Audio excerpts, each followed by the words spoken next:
कि सबसे पहले जाने रहमत जनाब मोहम्मद रसूलुल्लाह सल्लल्लाहु अलैहि वसल्लम की बारगाह में अक़ीदत व मोहब्बत का नज़राना अल्लाहुम्मा सल्लि अला मुहम्मद व अला आलि मुहम्मद कमा सल्लैता अला इब्राहीम व अला आलि इब्राहीम इन्नका हमीदुम मजीद अल्लाहुम्मा बारिक अला मुहम्मद व अला आलि मुहम्मद कमा बारकता अला इब्राहीम व अला आलि इब्राहीम इन्नका हमीदुम मजीद। लोग आज के ज़माने में हमारे उलमा को बेवकूफ समझते हैं। अरे यार ये बेवकूफों का काम है। एक आदमी स्टेज पे जलवा पड़ा, खुतबा पढ़ा, उसके बाद पूरे मजमे से पूछा, बात समझ में आई? पूरे मजमे ने कहा जी आ गई। तो कहा कि उठाओ हाथ, दुआ मांगो, ज्यादा करने की जरूरत क्या है? नौजवानों को बात तक लगी, यार मौलाना ने तो पहले ही कदम पर बेवकूफ बना दिया हमको। पूरे अनजान शरीफ के नौजवानों ने इकट्ठा होकर कहा, हुजूर एक दिन और। तो मौलाना ने फरमाया, देखो मेरी तारीख खाली है, तुम्हारी जेब खाली नहीं है। अगर गुंजाइश है तो ठीक है, जी हम तैयार। दूसरा दिन जब आया, पूरे शहर में घूम कर नौजवानों ने कह दिया, आज मौलाना इस करवट उठ अगर बैठाएंगे तो पूरा मजमा कहेगी बात समझ में नहीं आई। अब देखिए मौलाना ऊँट किस तरह बैठ जाता। खुद में मस्कुरा के बाद फिर पूछा, बात समझ में आई? पूरे मजमे की एक सदा थी कि नहीं आई। तो कहा, न समझे हो न समझोगे, उठाओ हाथ, दुआ मांगो।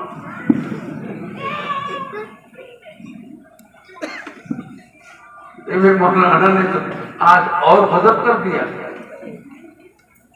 फिर नौजवानों की टीम, हुजूर एक दिन और देहाती मसल है, 3 उड़ान में तीतर पकड़ा जाता है, हम अनजान शहीद वाले आपको छोड़ेंगे नहीं। और ठीक मैं भी तैयार था। तीसरा दिन जब आया तो नौजवानों ने मजमे को 2 हिस्से में तकसीम कर दिया।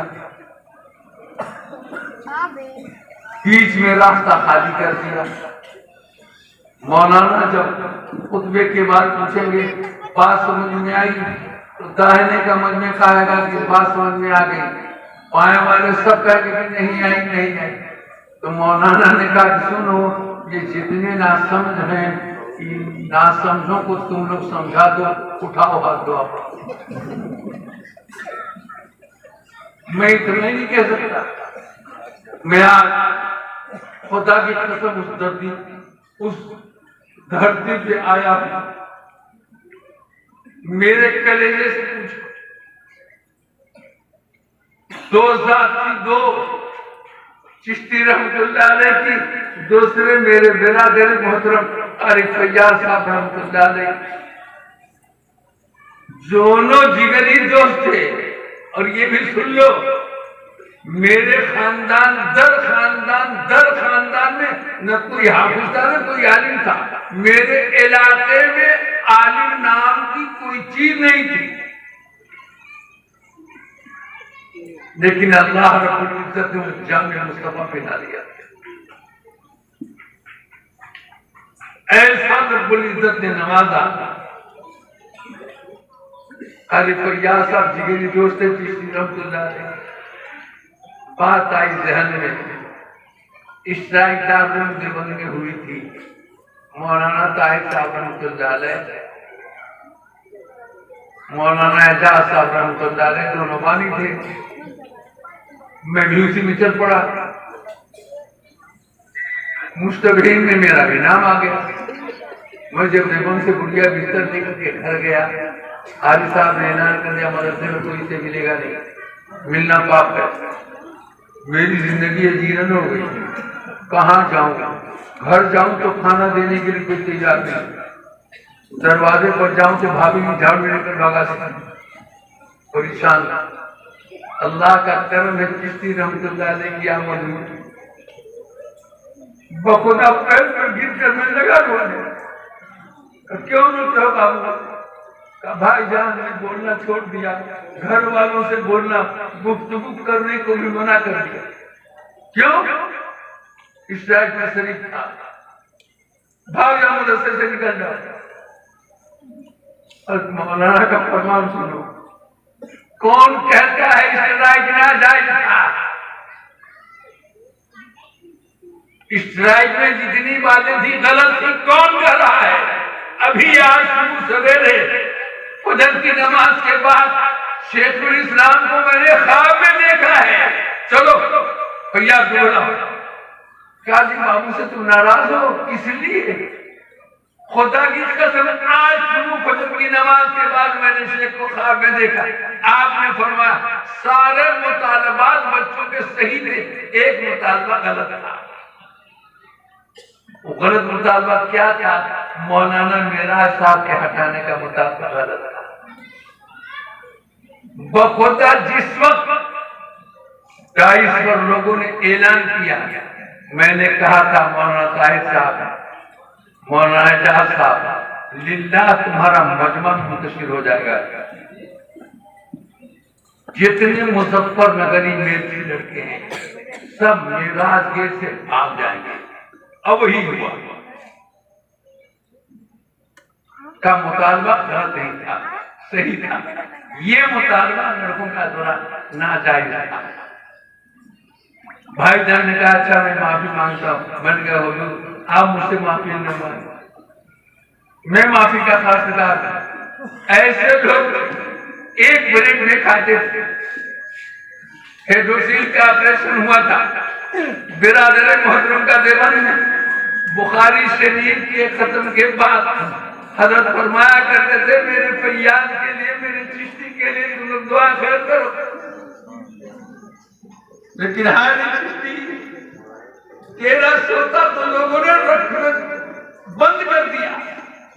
लेकिन खुदा की कसम आज बब्बा के तो हल ऐलान करता हूँ, आज मदरसा मखसूद उलूम का सालाना खर्चा 1 करोड़ है। और इलाके वाले मस्जिदों के मुसल्ले से कारी फैयाज को लोग दामन को लोग खींच देते थे। लेकिन अल्लाह ने वो जज्बा दिया था, वो कोशिश दिया था, वो आवाज दिया था, दाऊदी लहन दिया था, सबके सब महबूब हो जाते। जिस मस्जिद से कपड़ा फाड़ा गया, खुदा की कसम कारी फैयाज के कदम रखते हुए सब लोगों ने अपनी नमाजें छोड़ दी। कहा कारी फैयाज ही नमाज पढ़ाएंगे तो हम नमाज पढ़ेंगे। 1 करोड़ सालाना खर्च है, 350 बच्चों का क़याम है। गल्ले में अभी ज्यादा से ज्यादा 15-20 दिन और 2-2.5 कुंटल गेहूं मैंने खुद भिजवाया। बेटा बेच दो सड़ जाएगा। चावल का हाल ये है कि 2 साल पुराना चावल हम बच्चों को खिलाते हैं। ये सोचा कारी फैयाज था। एक बात और सुन लो, कारी फैयाज साहब के वालिद हनीफ आते कट्टरपंथी बिरती, कट्टरपंथी। मौलाना असलम साहब हमारे हम लोगों के उस्ताद थे। उन्होंने कहा खान साहब फैयाज को हमको दे दीजिए ना। तो जबरदस्त उन्होंने कहा कि लो मेरे 4 लड़के हैं, 1 लड़का जहन्नम में जाएगा, 3 लड़के जन्नत में चले जाओ।